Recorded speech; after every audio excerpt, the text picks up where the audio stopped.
To Kill a Mockingbird and Gone with the Wind, and unforgettable characters such as Atticus Finch, Rhett Butler, and Scarlett O'Hara have thrilled millions of readers decade after decade. Now, there is a new treasure trove of books out there that are mostly ignored. Many self-publishing authors are just waiting to get discovered. We are encouraging readers like yourself to take a chance and read their books. You can find them on Amazon.com, Amazon on Kindle, Barnes & Nobles, Goodreads.com, and Kobo. Also on Scribd, Versa, and iBook, or hopefully soon at your nearest public library. Hello, everyone.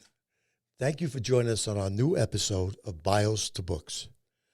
I'm your host, Dan Davidson. Before I introduce today's guest author, I'd just like to thank our loyal followers for their support. And if you are new to the show, welcome aboard. If you haven't yet subscribed to our channel, please press the subscribe button and join now. It costs absolutely nothing, and it goes a long way for helping us on YouTube. Thank you. Now I'd like to welcome to the show today's guest author, Dennis Boyd Call. Hi, Dennis, and welcome to the show. Thanks, Dan. How are you? I'm fine, thank you. Just to give the audience a little background on you, I cheated a little bit and went to your biography on Amazon. But before I go to that, I just wanted to explain, in case we have any new viewers on here, and to you yourself, what Bios to Books is really about. Bios to Books, we started about 6 months ago, actually closer to 8 months ago. It was my idea to bring out a show, a YouTube channel that could introduce authors, mostly new authors, but not always new authors, authors that don't get the fair amount of exposure that they would get under other circumstances. We try to give them a chance to talk about themselves, talk about their books, talk about their experiences in writing their books and getting them published. And it helps. Most of the people that watch the show are either authors or very devout readers. So they're interested in hearing your side of everything and what's going on. So that's really, it's not about me. It's never been about me. It's always about whoever I'm talking to and interviewing at that particular moment. So I think it helps everybody. It helps people that are looking for new books, new authors, that don't get a fair amount of exposure they should get. So that's what we're doing here. So taking that, past that, we're going to talk a little bit about what I cheated on and looked on Amazon, a little bit about your biography, and then we'll take it from there. If it's on Amazon, it must be true. Oh, yeah, it has to be, right? Exactly. So anyway, from what I understand, you were born and raised in a small farming community outside of Rigby, Idaho. That is correct. I think that's the southeast part of the state? Yeah, southeastern Idaho, north of Pocatello and north of Idaho Falls a little ways. Okay. Never been to Idaho. There's only a handful of states I haven't been to. That one happens to be one of them. But I've always wanted to go there. Maybe I'll get there someday. We'll see. I hope you do. So you were born in 1934 and married at the age to your lovely wife, Connie, yes, who sadly passed away in 2016, if I'm correct. That is correct. All right. So if I do the math on this in my head, I hope I'm right. You were married for about, 60-something years, 64 years? 63 years. 63. I was close. We were into our 64th year. Okay. Wow, that's amazing. That really is amazing. And here's the most amazing part. Your long marriage to your wife, Connie, produced 3 daughters and 3 sons, 25 grandchildren, and 36 great-grandchildren so far. Actually, we just had another grandchild, so we have 37 great-grandchildren. Wow, that is amazing. Congratulations. That is absolutely amazing. Like I had spoken to you earlier, I thought I was doing good with my 3 great-grandchildren, but that's amazing. That really is. That's terrific. Well, I'm proud of them. So anyway, I'm going to let you take it over from here. Let the audience know a little bit about, where you. I know you moved to Southern California, so why don't we pick it up from there and let you talk a little bit about things. Well, professionally, we moved to Southern California because I needed a job, and in 1956, and I got involved in swimming pool construction, and a group of us bought out the guy we were working for and expanded from there, and we ended up moving in 1969 from San Diego area to Michigan and then to Philadelphia, Pennsylvania area for a number of years. And I went solo in the mid 70s and started my own. We were subcontractors, and I went solo and started building swimming pools. And lost our business in 1979 when interest rates went to double digits and the economy collapsed. I was fortunate enough to be hired on as a sales rep for a medical equipment company for about 11 years, doing very well with them. Became the victim of a spontaneous brain hemorrhage in 1991, and that took me out of the workforce for about 5 years. After which we moved then to Texas, North Texas, where we are now, and got involved in financial services business. And Connie passed away in 2016, and the next year I decided, well, just kind of hang it up and do what you've wanted to do all your life. And so I'm an active retired, of what they call in the business. I'm in the same boat as you, pretty much on that. Yeah, well, good, and it's a delightful position to be in. And so it is. I'd have my file cabinet was stuffed with ideas and thoughts that if I ever write a book, this is going to be in it. And so then I just started peeling off what I call quick reads, books that are between 50 and 100 pages. Most of them out of my head, thoughts that some of them are pet peeves, things that I just I don't like the way some people. To run an effective leadership meeting, you've got to be an effective leader and know what you're doing and keep things under control. For example, and that was one of my very first books. Is What Another Meeting, and then I don't like coarse language, and so I wrote 10 Reasons Why I Swear. A variety of things. I published, self-published. It's either 19 or 20 of the quick reads. I have published 2 novels, and which is kind of an interesting little tidbit in of itself. As I started writing these quick reads, one of my sons says, "Dad, write a novel." I don't know how to write a novel. So I was driving through a North Texas town of Quanah. It's up in near the Panhandle, halfway between Wichita Falls and Amarillo, Texas. And it's a town of about 3,000 people or less. As I drove through the town, the title came into my head, Skullduggery at Quanah. And wow, there's a title. Now I got to find a story. And so I started to inhabit Quanah. I'd go up and spend several days and nights in a hotel and visit the museum and the library and the newspaper, and got referred to other people in the town and out of the town and nearby area. Very heavy in Comanche history. The town of Quanah was named after Quanah Parker, who was known as the last great Comanche chiefs, who married a white girl that was kidnapped from the white man when she was 9 years old. Not married. His mother was his father, Peta Nakona, married Cynthia Ann Parker, and they gave birth to Quanah, and so that really piqued my interest, and things just started to flow as I sit down and write. I sat down one day and decided I've got to have an outline of what I'm doing, and I couldn't write an outline. I couldn't make it work. So there's an area south and east of the town of Quanah called Medicine Mound. It used to be a thriving railroad town, but now there are 2 buildings left, and one of those is dilapidated. The other one used to be the general store, but that's now the downtown Medicine Mound Museum.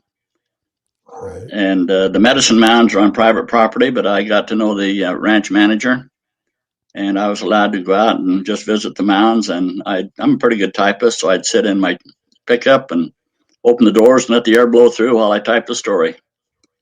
And it's been well received by the community, and that's pretty much my story about after we left California. Well, before I continue, I started reading that particular book.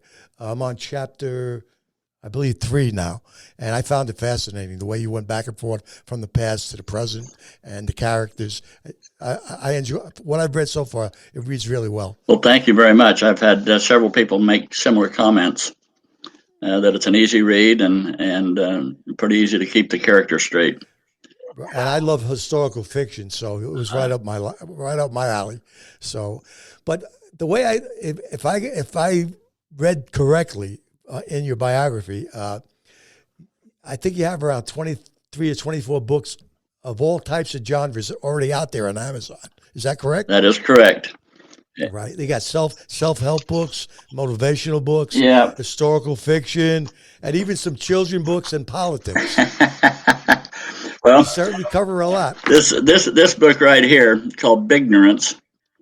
This Okay. is one of my most recent ones, and it makes me. I'm pretty proud of this little book because in the why are we biased? What makes me think I'm in better than somebody that's grew up in Washington State, for example? Right. And why does skin color make a difference? And I live in a very middle class community, but to the north of us are a couple of very quote high class communities. What makes a difference? I've got friends all over them, and so I wrote this little book called Bignorance, and I'm very proud of this because the second chapter, I spent a little time writing about the voting in the United States, Electoral College. Right. And there's a fellow in Pennsylvania, Philadelphia area who is a constitutional scholar. He teaches the Constitution at one of the universities back there and has a radio show. And after he read it, he wrote me a letter. In that letter, he said, "I hear a lot of argument for the Electoral College. Let me tell you, Dennis, your argument there is one of the best I have ever written or ever read." Uh-huh. And his wife, who is no dummy herself, wrote me another letter and said, "I feel now that I can understand the Electoral College well enough to explain it to people." Most of us don't know what it is. We don't know how it operates, and that I cover that in the course of why do we have it? That's some of the worst biases there is right there. Well, let's have majority rule if this is a democracy. Well, that's not the way it's supposed to be. Well, you kind of jumped the gun on me here because I'm going to cover a couple of your books. I think 4 or 5 of them as we move on, and that happens to be one of them. So you kind of jumped the gun on me, but that's okay. I have a couple of questions before we get directly into your books. One was, when did you actually begin to write? And can you remember the first written project you completed? I can, as a matter of fact. I was in high school. And I'm not going to mention my English teacher's name because that would not be nice. Okay. But I like to write essays and little fun things. And one day, I always felt I had a target on my back with this lady, much older than I. And she said, "Dennis, I'd like you to come up and read this essay to the class that you turned in." Mm-hmm. So I read it. I was pretty pleased with it. And she said, "Well, that's really good, Dennis, except that such and such word that you used does not mean what you think it means." And I looked blankly at her and I got out of my desk, walked over to the bookcase, pulled the dictionary off the shelf, turned to the word, read out loud the definition of the word, which was exactly what I meant. And she put her hands on her hips and says, "Well, dictionaries can be wrong too, you know." Oh boy. That's my first recollection of doing much writing at all. But I wrote a book of a religious nature in 1995, 96. It's out of print now, and a lot of the data in there is no longer true, and so it's not there. But I've had a big fascination with writing. Mostly pet peeve type stuff, like the bignorance, the bigotry, and why am I here? why am I any better than anyone else, and why are some of them people better than I, and as well as like what makes a good salesman. Like human imperfections that we all have. Yeah, exactly. Yeah, yeah, I've sure. been in sales most of my life. Besides growing up on the farm, my dad owned a farm supply business, commercial fertilizers, and I learned to deal with people through that because I was more. Dad understood what my leanings were. My leanings were towards business, not the farm. Right. And I got really deeply involved in that business, and I learned how to talk to people and teach them and educate them. Right. And I decided one of the things that I needed to do to satisfy myself more. That's what all this is. It's a hobby, an expensive hobby for me right now. But I'd love to make $1 zillion, but that's not going to happen. But one of my books that I like is the 10 P's of sales professionalism. We're all selling something, even if it's just ourselves. We're selling our good nature. We're selling, please like me, whatever. And then you put that little ism at the end, a change of character, a professional. And we sell what we are. And when I was in the financial services business, which I still am kind of, integrity and honesty are things that absolutely have to be. Otherwise, you're going to end up behind bars and destroy a lot of lives. My philosophy on these little books are to promote good, I guess, if there were an overall philosophy. And a lot of people may disagree with what I write. I wrote 10 Reasons Why I Swear, and I posted that on Facebook, and one lady very curtly said, "I swear because I get mad." Bingo. Well, maybe you have another problem there. Maybe you need to stop getting mad. But I don't know. Dan, I'm overcome by the fact that I've been recognized a little bit, and that you're having me here on this show. This is much more than I ever thought it would happen. Well, I mean, based on what I've read about you and what you've accomplished in your life already, I mean, it's my privilege to have you on this show, and I'm enjoying it immensely already. I wanted to ask you one thing, though, before we get to your books. You mentioned that religious book was the first one you ever wrote. Yes.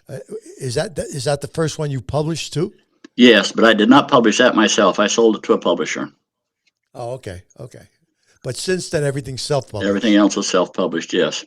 Partly because the book that I wrote 25 years ago, it went through so many editors that ended up with the original manuscript. I was disappointed, and I just soon. If I like it. It's a hobby, and if I sell some books, I'm absolutely delighted. Right. I think we're in the same boat with that. I do my own self-publishing too. I feel like I have more control over things. Yes. I doubt seriously if I'll ever be a rich man from it, but I just like to tell my stories, and who reads it, reads it. Yeah. That's the way I feel. Thank you. That's exactly the way I feel. Right. Yeah, definitely. So let's talk a little bit about the books you've already published. Maybe we can. Perhaps we can give the audience a brief synopsis of some of the ones I picked out. If you want to add any other books onto that, by all means, please do that. Okay. But out of the 23 books on Amazon that can be purchased online, correct? All of these Amazon books? Yes. Okay. So let's talk about the first one, which you just mentioned. Let me get my notes here, so I have it. Skullduggery at Quanon. Skullduggery at Quanon.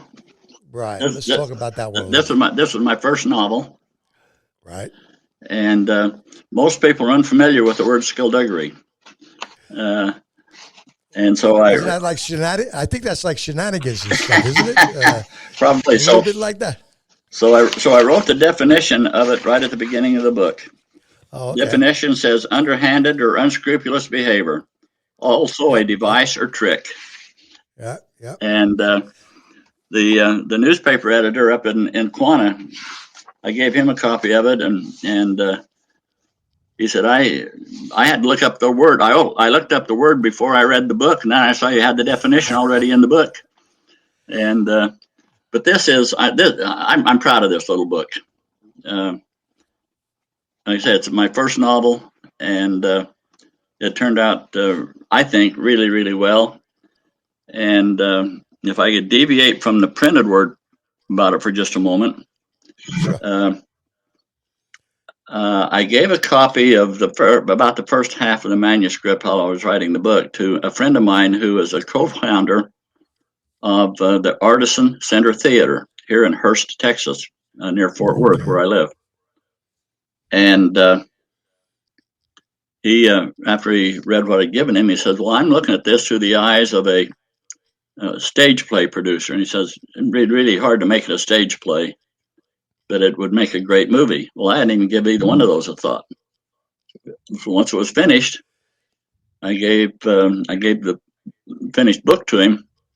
He and his wife, she's a performer, and he's a business side of that play, a stage playhouse. Right. They read it, and then a year ago, this past March, he called me just as the pandemic was starting. He called me and said, "Dennis, we want you to write a stage play of Skullduggery at Quanah." You got to be kidding! You yourself said it couldn't be done. He said, "Well, I may have said that, but we want you to do it anyway." And I was really taken aback. I didn't have a clue. I didn't know where to start.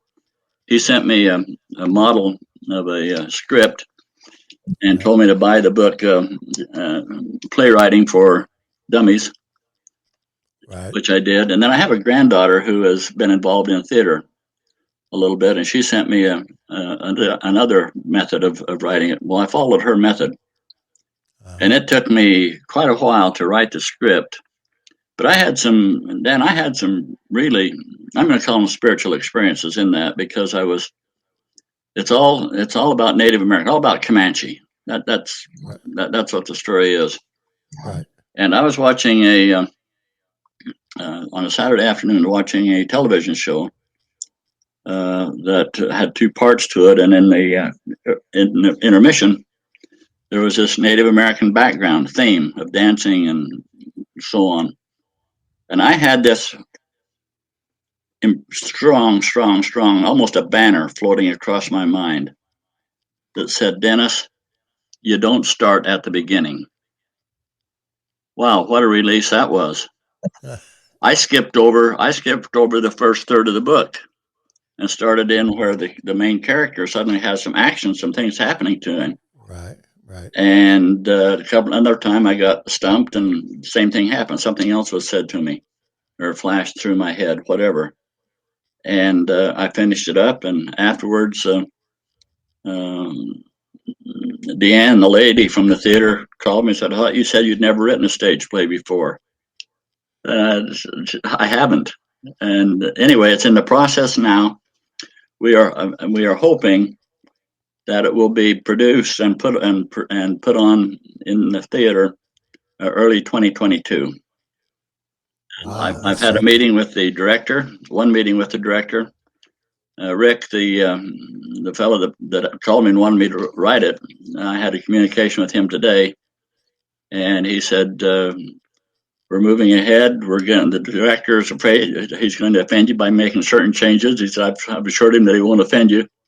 But I'm excited about that, but I have never had a clue. That's a world that I know nothing about, even less about than writing. But it's exciting to me. That's really something. Congratulations on that. That's really something. Thank you. I know from my own experience. When I started out writing, before I went to novels, I was writing screenplays for over 10 years for trying to get something sold in Hollywood.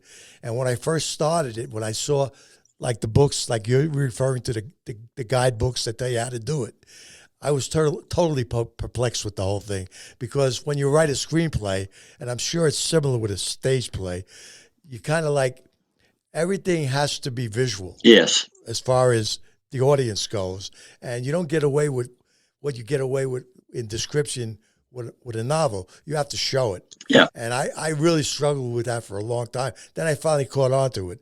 Just by chance one day. I was doing it, and I figured it out. But, of course, I didn't do well when it came to selling anything to Hollywood, because unless you know somebody in Hollywood, yeah, or you're really, really lucky, It's not going to happen. So that's when I converted to writing novels. And like you said, when they said to you, I don't know how to write a stage play. I said the same thing when somebody suggests. In fact, my co-author, who's been a friend of mine for over 50 years, he said to me, "Why don't we try writing a novel?" I said, "I don't know how to write a novel. Do you know how to write a novel?" He goes, "No, I don't know how to write." I said, "Well, how are we going to write a novel if we don't know?" So we sat down and we did, and eventually we did write our first novel. So I understand exactly what you're saying with that. But that's some achievement on your first book to have somebody want to turn it into a stage play. That's I tell you, let me know when that comes out. Oh, I will definitely do that. I might just take a trip down there and check that out. I would love to have you come. We'll get you prime seats. Okay, that sounds good. That sounds good. It's a total amazement to me. Total amazement. Yeah, it is. That's wonderful. That really is. Let's talk about your second one, Skullduggery at Downtown Medicine Mound. Yep, companion piece. Okay, is it a sequel or just a companion piece? It wasn't intended to be a sequel. Okay, but the same character is the primary character, Jonathan. Mm-hmm. And as I finishing up the first one, the book Skullduggery at Quanah, I was already knew that I had to do another one, Skullduggery at Downtown Medicine Mound. Right. And I didn't know why, but once I finished the first book, I started thinking and writing a little bit about the second book. And what was amazing to me was that as I would come to a certain pivot point in the writing, I'd realize that there had been a gap in the first book that the second book fit perfectly. Wow. And so I brought together a bunch of loose ends in the second book. And what's interesting to me about that is I've sent these books off to 2 or 3 professional people who read and give their opinions and so on, and they're on, those comments are on Facebook. They're not on Facebook, on Amazon. And one of the people said about the second book, Skullduggery at Downtown Medicine Mound, he left a couple of mysteries unsolved. These are side characters. Right. They really had nothing to offer. Right. But I can bring them into the third book, I think. There you go. Why not? Well, why not? There's a couple of little mysterious things happen, and so the third one is I've got a little bit written on it, not too much. I've been too wrapped up in this theater stuff, but I've got a third one coming, Skullduggery at the Big Buttes. The Big Buttes are part of my growing up in southeastern Idaho. Oh, okay. Two big dormant volcano mounds. And then many years ago, there was a body discovered in a cave not too far away. And there was a criminal, a murderer by the name of Hugh Whitney in the early 1900s, who was riding his horse, escaping the law from Montana, came down through that country. And one of my wife's relatives was a deputy sheriff, and he was sent out with a posse to intercept this fellow. And as the fellow came riding across the bridge across the Snake River, my wife's relative said, "Stop in the name of the law." Well, Hugh Whitney pulled out his 6 gun and just fired in the direction of the voice, shot the fellow's trigger finger off. Now that's documented. That's history. Wow. And So all these little things are coalescing in my mind to try to formulate the book, Skullduggery at the Big Buttes, and someday I'll get it done. So it seems to me like your life is a pattern for finding stories to write, just on your own experiences and knowledge of things that went on in your life or people around you. That's amazing in itself. To have that kind of information available to you from your wife's family, and to be able to create a story from that and write it into a book. That's really good. That's interesting. Well, when I told my son I don't know how to write a book, he said, "Dad, write about things you know." And I said, "What do you mean? You mean like the swimming pool plaster that buried the knife underneath the plaster?" And he said, "Yeah, Dad, that kind of stuff."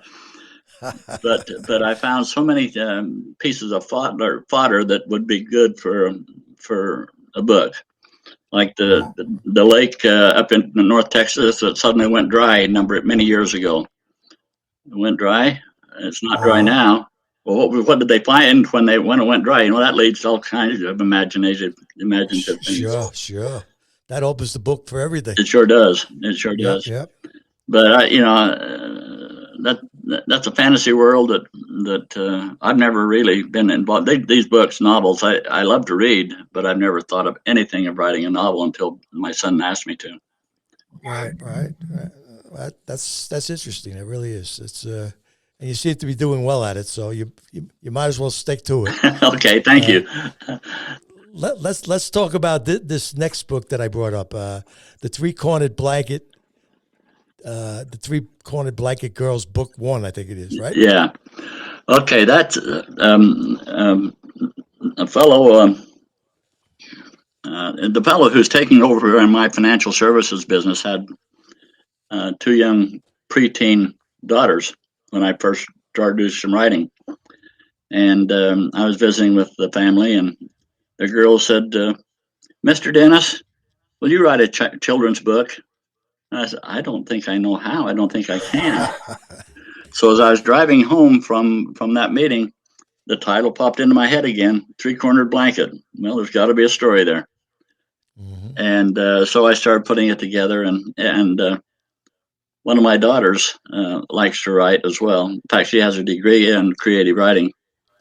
And so I shared it with her, and she says, "Dad, this is going to be a nice story, but you're dating yourself with the terminology that you use." So I brought her in on it. Denali Call Chapman. Her name's on the title as well. Right, I saw that. Yeah. And now, is there any dialogue in that particular book? Yes. Now, did you find that difficult? That's what my daughter was talking about when she said, "Okay, I understand that. You're giving your age away." Yep. And I wrote the basic book, and then she took it and converted it into language that is like best friends for. I never knew what BFF stood for, but now I know it stands for best friends forever. Right. And then her daughter, my granddaughter, illustrated the book. Oh, wow! So we have 3 generations here. The other interesting thing is in all of this is. I have 4 of my books on audio, and then she recorded this, the Three-Cornered Blanket, and so that's on audio as well. Wow, that's something. Well, get the whole family involved. Yeah. Why not?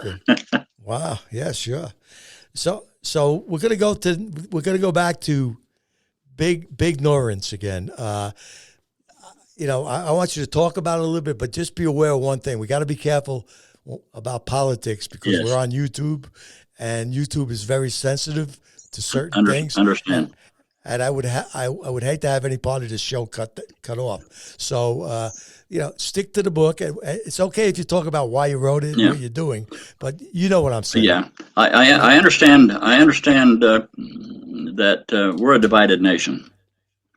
Right. I also understand that when we moved to Southern California, we had a realtor looking for a home for us. And as we were looking at a certain neighborhood that we felt we could afford, he said, "Well, you should understand that this is an open community." I didn't know what he meant. I had no idea what he meant. Until later on, it dawned on me that what he's saying is blacks can live here as well as whites. That offended me. That offended me. I see no difference between color. And that really bothered me. Well, another thing that I learned was when people found out we were from Idaho, they said, "Where's Idaho?" I thought everybody knew about Idaho spuds. Yeah, you would think so, right? Yeah. And when I found out that Maine was a big producer of potatoes, that bothered me because I thought Idaho was the capital of potatoes.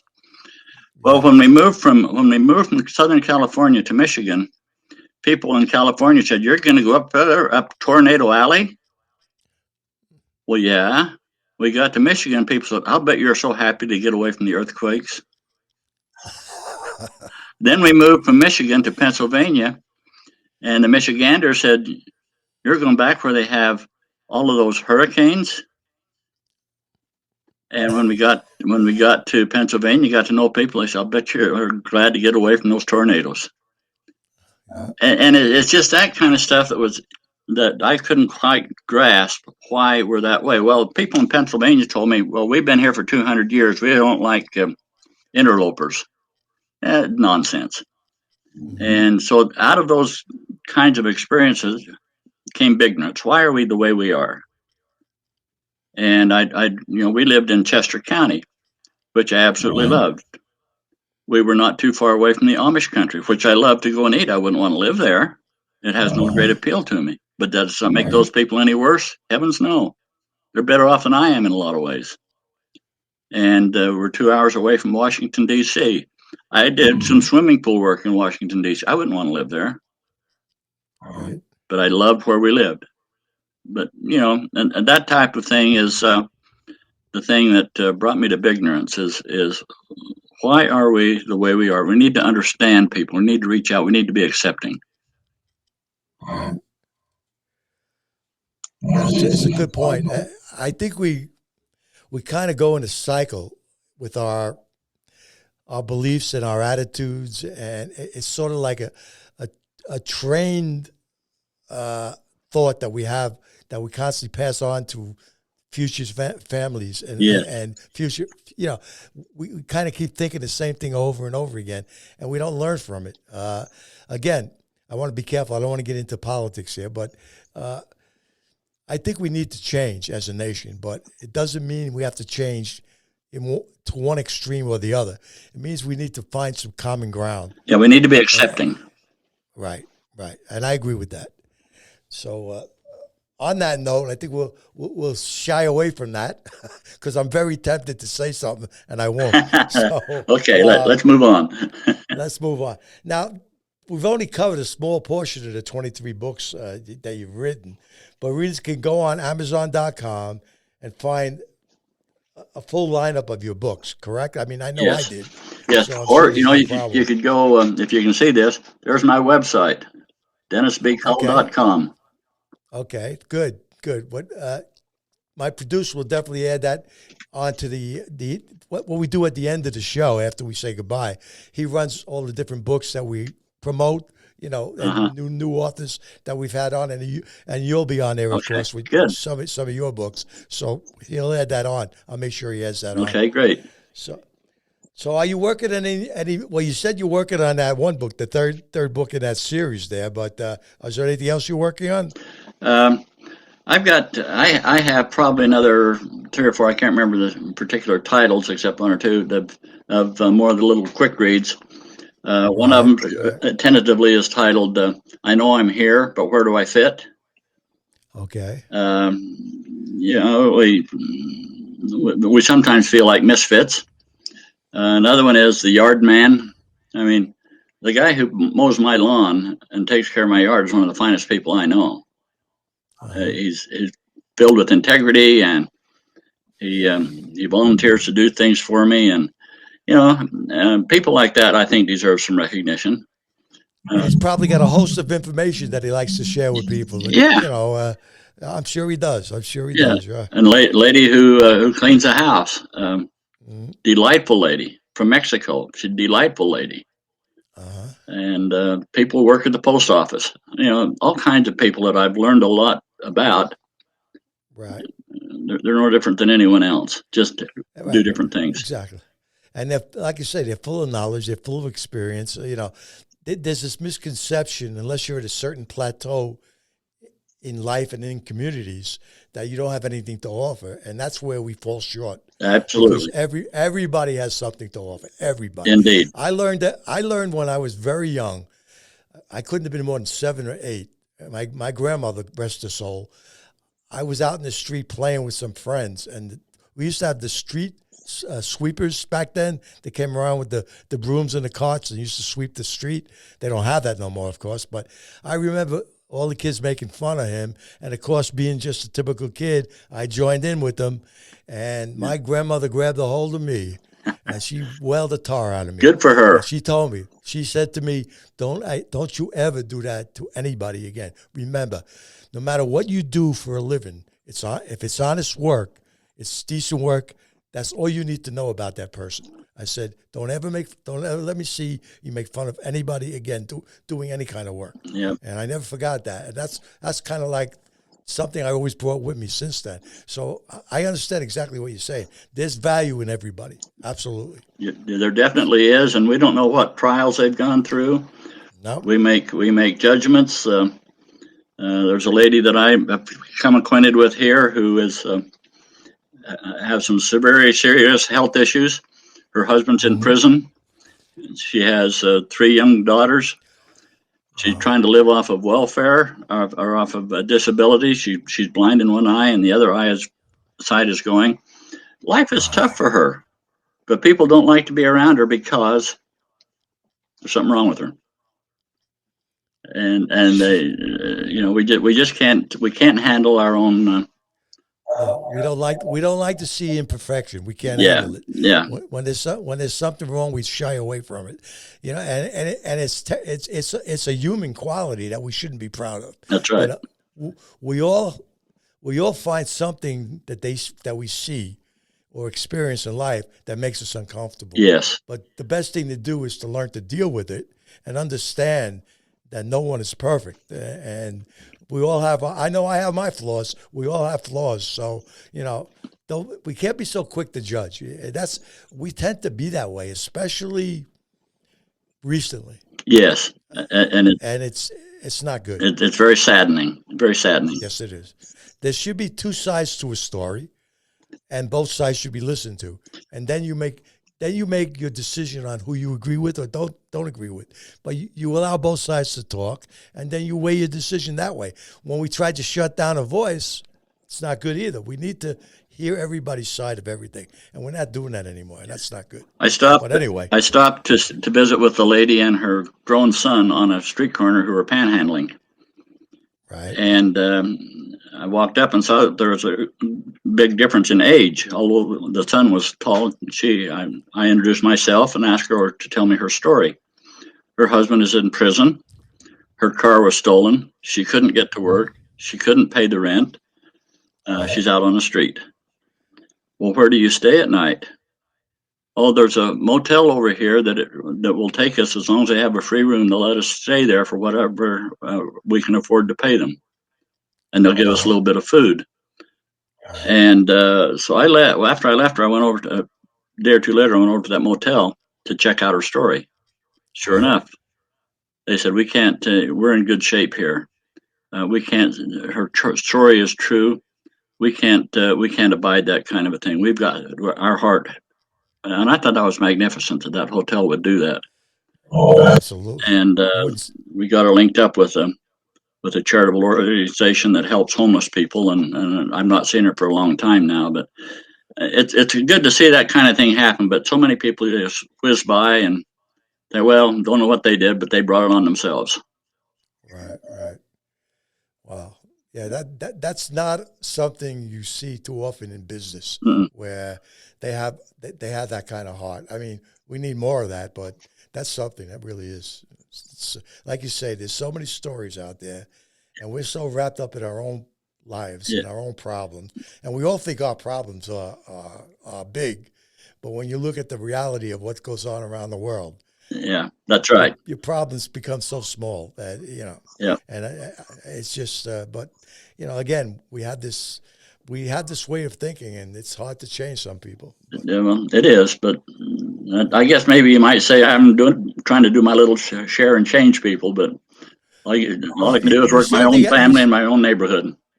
You certainly got your handle on it, because just your titles to some of your books. I mean, you don't even have to read the book and you know what it's going to be about, because it's right on the money with it, and that's pretty good too. But I wanted to talk, as I said before on the show, we have a lot of authors that watch the show, and we have a lot of the readers that are always looking for new material, new authors and stuff like that, and they always have a bunch of questions that come up, and I always kind of use the ones that I feel are asked the most times. So I like to ask you your input on a couple of these questions, and we'll share it with the audience. First of all, you talked about self-publishing. We both do that. But do you think self-publishing is a good way to go if you can't find an agent or a big publisher interested in your book? Yes, I do, because as you mentioned, you have control. You have some obligation to have to promote your own book, but my experience where I did sell that book 26 years ago was so disappointing to me, of going from one editor to another to make changes and corrections, and that's important that we have it edited, proofread and edited, and proofread and edited. But as far as self-publishing, I really like it. It is not expensive, and I quite frankly I like to be able to say when and where. It would be nice to have somebody else out marketing for me and the books, but then the royalties, that gets in the way as well. Almost every cover for all of my books are pictures that I have taken myself. There are a couple that I didn't, but this one, Skullduggery at Quanah, there's a tree on the cover of this book. It's becoming known in the area as the Skullduggery tree, and people want to know where is that tree. Well, I could a lot of that stuff if I'd had someone else sold the book to someone else. I lose control of what I do with it. And I'm very happy with self-publishing. Okay. I agree 100% with what you just said. At least you have control of your destiny. Yes. And, yeah. And that's it. Now, do you have any suggestions as the best way to market a new book when you release it? Well, I that's my shortfall. Okay. I don't. The only marketing that I have done is well, there's been 2 or 3 avenues, and I'll describe them to you. I didn't know anything about Facebook until I started writing these books, and someone said, "Start marketing on Facebook," and so I studied Facebook and get it out there, and it gets some notoriety and draws people to my website, and it sold a number of books. The local grocery store had a deal with an outfit that brought publishers like me, or authors like me, into their store and do book signings in the grocery store. It cost a little bit to get into it, but it was well worth it. And once the pandemic started, I stopped. But that was a pretty good program, and I sold quite a number of books when I would just go in and sit there for 4 or 5 hours for a couple of days, once a month or something like that. That was good. The other thing that, for example, on the Skullduggery books, since Quanah itself is a Comanche community, so to speak, and they're trying to bring it. In fact, the newspaper guy said, "Thank me for helping bringing Quanah out of obscurity," and so I've been invited up there to different functions. Some Quanah. This poster behind me was there at a big deal in June when they had the Quanah Parker Medicine Mound gathering, where they had hundreds and hundreds of Comanche people going out to Medicine Mound and replicating some of their ceremonies and so on. And they had me and a couple of other authors there in book signing, and had an opportunity to speak at the event. That's kind of probably the most exciting part of my marketing that I've done. I sold a lot of books. So I've come to the conclusion that personal appearances, for me anyway, is probably one of the better ways of doing it. Now you mentioned on the first step you were talking about, where you went to these particular places on a regular basis and signed books. Yes. Is that a local event, or is that like a national event? Or no, that was a deal. I don't really know the backstory on how that got started, But Okay. this is a grocery chain, Kroger's, here in Texas. Oh, I've heard of Kroger's. We have Okay. it here. Well, I walked into my local Kroger one day, and there was a lady selling children's book, and so I queried her, "What's going on here? How do you do this?" Because I had just barely gotten my two or three of my books published, and she Right. said, "Well, I pay such and such." She gave me the name of a fellow down in Houston, Uh-huh. and I would pay. I would give them a copy of the book and pay them X number of dollars. I think it was something like $35 or $38 per book. Right. And that allowed me then to go into Kroger on a scheduled basis. They would put their own code in on the scan thing, so Right. they would sell them. They would sell the book, would sell them, and then Kroger would sell me a check 2 weeks later for my portion of it. Right. And Right. that was just local. I think it just Texas, maybe just the state of Texas. I don't know, but it was relatively local, and Right. I Right. don't know if they're still Well, doing it or not. I kind of opted out after I don't go out much anymore with this pandemic and my age and everything. So I just told the guys I'm not going to continue on with this right now. right. Right. I'm assuming that you were talking about hardcover books, not softcover No, books these are at paperbacks. that point. These are all paperbacks. Really? Yes. Wow. Okay. I was just curious. You said you were paying them a certain amount to do it. That didn't leave you a big window of profit, then, did it? Well, the fee was a fee that covered everything to pay this outfit, and then Okay. Kroger took their little cut out of it. Right. So on Skullduggery, it's $16 on Right. Amazon, Right. and Kroger sold it also for 16, and I think I ended up with I don't know, 4.95 or something like that. It was, you sell a number of books. It was worth the Oh, time. okay. So it wasn't like I thought I had heard something like a $38 Well, fee. that was it. That's the initial fee to get settled with the company Oh, okay. per title. Now it makes sense Yeah, to per me. Okay. title. Okay. I understand that.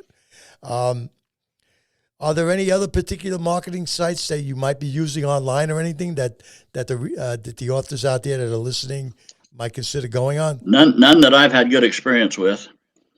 Um, Okay. I had one, probably best not to mention them, but I had one that I paid $600 to, I and, already know what it is. and they were going Okay. to send it out to ebook to all the different ebook outlets that they had.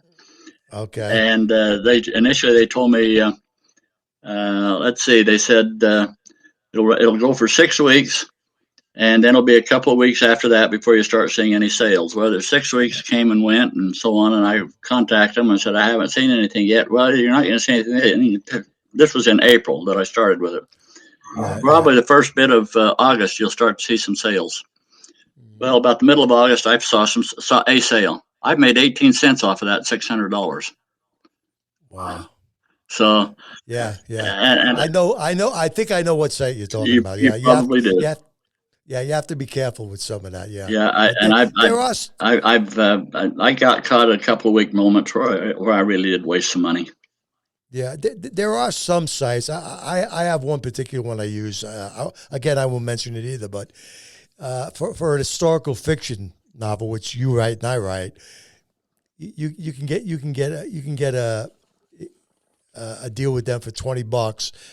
They'll show it for one day, and you usually make a few books. You sell a few books. Yeah. Anywhere between 5 and 30 books, Oh, depending on who looks at them at the time. So it's not a blockbuster, but it circulates a well, little yeah, bit. if it's getting out there, that's pretty doggone good. I'd say, from my Yeah, experience, yeah. anyway. I'll send you that info. I would appreciate it very, very much. Yeah, Now, I that's did not a get some problem. good reviews from this other company. I did get some good Hmm. reviews, and Hmm. that makes me happy. Except one of the reviewers wrote a review, and her complaint was she gave me 3 stars out of a possible 4, and she Right. said that she's leaving punctuation quote marks off of the end of a paragraph. Well, I had to straighten her out as the proper formatting. Well, Hmm. you can tell that she was embarrassed and offended, but she Yep. went back and redid it and gave me 4 stars. That's good. It's just Well, that proves that she wasn't vindictive. She just was wrong. she was wrong. Yes, And definitely she wrong. admitted that, which is good, though. She admitted it. Now, you mentioned reviews. How much importance do you place on reviews, especially like Amazon reviews? I think they're valuable. I think they might be overrated somewhat, but I would like to get more reviews. I would like to get really good maybe one or two professional reviews perhaps, but I'd like to figure out how to get more reader reviews. And Not easy to do. I've had a few very good ones, Hmm. but I'd like to get more. Yeah, it's not easy. I mean, my first book that I published, I guess, 3 years ago, and I only have like 35 reviews on it, and that's 3 years. So Yeah, it gives you an idea that it's not that easy to do. no, Yeah, it's a challenge because people read your book, but they don't want to do a review, yeah, and I don't understand that. But it's I guess they're afraid of it, the process, or they're not sure. I mean, I even tell people that I communicate with on Facebook and Twitter. I'm not talking about relatives now. I'm talking about people that just read your yeah, book, and they'll tell me, well, I feel funny if I don't give it a 5 stars. So, well, see, any author that wants you to give them a 5 star doesn't want a real review. They want you to give them what you experienced and what you thought of the book. If you give me a 1 star, I'll deal with it. yeah. As long as you tell me why you gave me the 1 star. I said everybody can learn from negative reviews too, and I'm not promoting negative reviews. I said by all means I'd rather have a 5 star review, but I'm saying don't let that stop you from reviewing somebody's book because they put a lot of work into it, a lot of effort into it. They like to get the feedback, even if it's not as good as they wanted it to be. Well, So that's very true.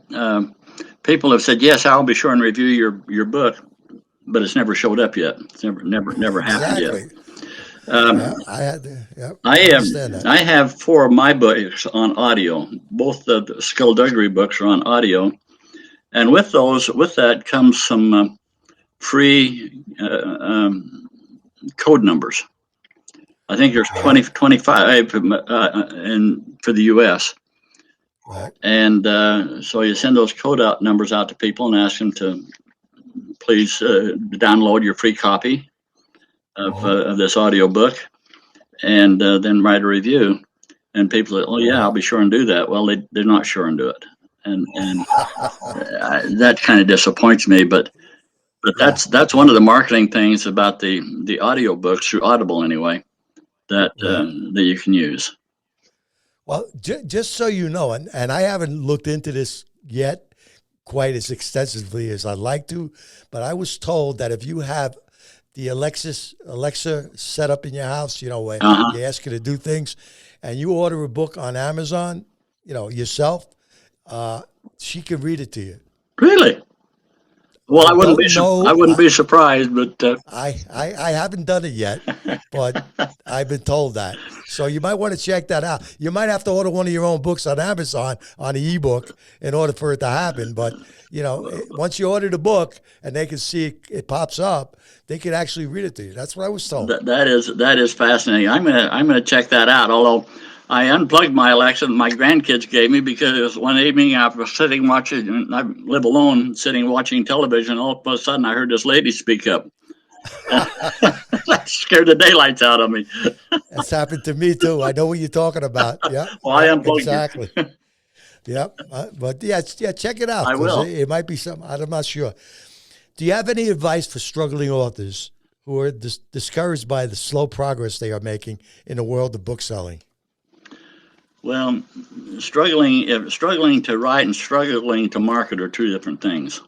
Absolutely. I'm struggling to market myself. Hmm. I struggled to write when I'd hit a block, but I also know that I have a little homespun philosophy that says get in, get it done, and get it over with, and go home. Don't give up. Just don't give up. Ponder it. Think about it. It's amazing to me what comes out of the tips of my fingers when I start to write. That's it. Yeah, yeah. When you put restrictions on yourself, you're taking away your own ability to write. I mean, you just go for it. That's what I do too. Yeah. I just write. I've been fortunate that I've had a couple of times, but very rarely have I had writer's block.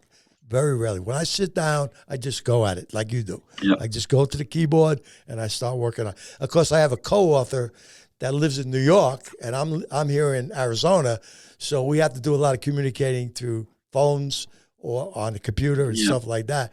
So it makes the work a little more difficult.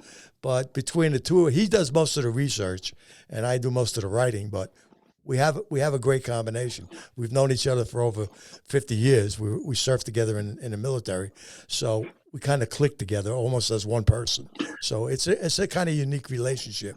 But like I said, when I sit down, I just pound at the keyboard and start working on it and see what happens. Well, your relationship there is not a whole lot different than I have three daughters. One is a writer, and the other one proofs, and she is really good at English.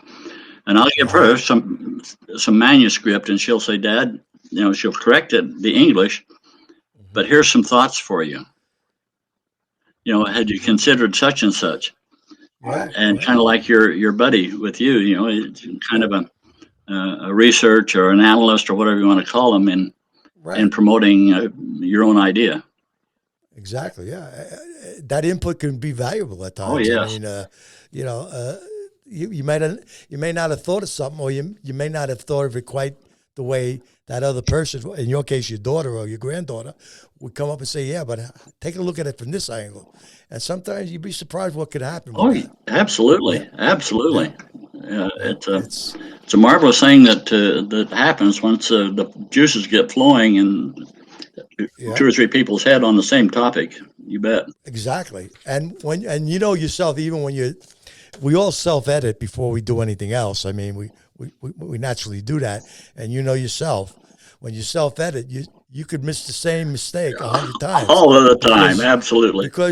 Because you're reading it the way you want to read it, and the way you meant it to be, even though it's not there in black and white, but you're still reading it the right way. And it used to frustrate me. My first two books, I paid editing for it, and which is expensive. Yes. Professional editing, and I was satisfied with both of them, but not overwhelmed by the what they gave me back. I mean, it was good, it read good, but I still found mistakes. I still found errors. So I decided on my third book, I would invest in software programs to do the editing for you, and I invested in two different software programs. One is better than the other for one particular reason. The other is better at another portion of the editing. So I have both of them to work on, and I find out now that it's better than what I had before. Yeah. Because they correct each other, they oversee each other what they're doing, and yet I just released my third book, and I was reading it again to somebody else, reading a portion of it, and I found a mistake, and it infuriated me because I'm talking about months and months of going over the same thing. I mean, it was a minor mistake. It wouldn't change the story at all, but I know it's there. Yeah. And it just infuriated me. Well, that's really interesting. I have my word processor that I use edits as well, and I like that feature. But there are times when there's a word missing that it doesn't catch. My daughter says, "Dad, I've gone over this 13 times, and so I still keep finding little errors." Well, it's kind of a mindset, when you're reading and so on. But I think there's very little written, Dan, that doesn't have a flaw in it somewhere. I agree. I catch it. I still read a lot, so I see popular authors. I won't mention the authors' names, but I've seen popular authors, really successful authors, and I read their book and I find two or three mistakes in it. Yeah. So I don't. It's not a perfect world we live in. So it's gonna happen. But what are you gonna do? You just do the best you can. But like you said, for the young writers out there or the new writers out there, they don't have to be young. They could be our age. But if they're new at it, don't get discouraged. Just keep writing. Absolutely. Just keep going at it. I mean. Right. If you like to write, right. And you get 2 or 3 people if you need to do a sanity check for you when you go through it. That's what I did with my theater friend. That was really a sanity check. Sure. So tell me what you see here. Well, he was enamored by the topic and the message in the book. But I would encourage anybody with a talent or a desire to write, to just sit down and write and write. And that's excellent advice. I'll just add one thing. I don't think, this is my personal opinion, I don't think anyone should write to become famous. Oh, no. To get rich. Absolutely not. It's the 2 wrong motivations for writing, as far as I'm concerned. Now, maybe I could be proven wrong. Well, but I just don't think that's the reason to write. Dan, there's more of us than there is of them. Okay. I agree with that. I get these things on Facebook. They're popping up all over the place, I guess, because I've responded to 2 or 3 of them. But it's all about making the money. Right. And I agree with you. If it's all about making money, go get a job as a trash hauler, so you'll make more money probably. Yep. But the writing the satisfaction to me is in the writing. I have learned more about myself and about the topics I write about by writing about them. It goes into my head more, and I more than once I've had to stop and go back and read. Wow, that's pretty profound. Mm-hmm. And so that pleases me. I think that we have a lot to offer that won't be to the world, that won't be made known until we're dead and gone for many years. Right. Then someone will discover something. Yep, that's true. That's all. You're always more famous when you're dead than you are alive anyway. Yeah, that's right. So, that's right. Whatever the case may be. I'm getting a little bit of a indication from my producer here that we're kind of at that time limit here. I tell you something, Dennis. I really enjoyed this interview. This was really something. Well, thank you. I find you to be very interesting, and I wish you only the best in the future. I'm sure you don't need any luck. You're doing fine, but I will finish reading this book, and I promise you I will do an Amazon review for you. Well, thank you. On your book. Please let me know. You have my email address, or you have Keith's, the producers. Yes. Uh-huh. Please let me know when that play comes out. I really would like to see it. I will do that, and I'm just so honored to have been invited. Total out of the blue for me, but I'm honored to be featured in this program, and my books are on print, audio, ebook, whatever. Right. And this place that I'm sitting right now is my little home studio where I do my own recording. Okay, yeah. And a professional recording artist helped me set it up and do this. Nice. And nice. I'm so blessed on this whole project, and now to sit here with you, and you're a very delightful fellow and a great host. And thank you very much. Thank you. I appreciate everything. Well, I'll send you an email on the information on that book site that I wanted to tell you about. And like I said, all your books, well, your information and some of your books will be shown at the end of the video. So when you watch the video, stay tuned to the end. You'll see your information and everything on there. And I wish you the best of luck in the future. And we'll talk again, and maybe we'll have you on again. I would love that. I would really love that. Okay, my friend. Thank you so very, very much. You take care of yourself now, Dennis. You bet. All right, bye-bye. Bye now. Thank you for watching today's episode of Bios to Books. I'm Dan Davidson, and until next time, remember, new discoveries never come without searching for them first. Thank you for watching this episode of Bios to Books. We hope you enjoyed this episode with multi-genre author Dennis Boyd Call. Dennis writes historical fiction, children's books, and satire. His books can be found on Amazon.com, including his newest release, Skullduggery at Downtown Medicine Mound. Bios to Books is an RCJ production. We also have some books that you might find interesting that are available on Amazon. Skullduggery at Downtown Medicine Mound by Dennis Boyd Call. The Last Roman by B.K. Greenwood. Arizona's Haunted Route 66 by Deb Branning. Old World Magic in the Modern World by Patty Negri. Masquerade by Kara Lockwood. Legacy of the Tigers by Iris Yang. The Final Position by Ian MacDonald. Two Souls United by Rebecca Hefner. Mermaids Marian Green by Alice Renaud. Depolarized by Nick Arias. Battle of Fortune Wells by Daniel C. Chamberlain. And let's not forget about our books by Daniel Davidson and Rick Marcano. You have Butterfly Wish, available on Amazon. Twice Upon a Time, also available on Amazon. The Soul of Juby Walker. And another one they're working on is Tasting Raindrops. These are all available on bookbaby.com and Barnes & Noble Nook. Also available from RCJ's Productions, The Truth About Beer and Straight Up Paranormal, Coffee Table Chronicles, Highway to Your Health, and Parapalooza. You can come on over and hit the like button.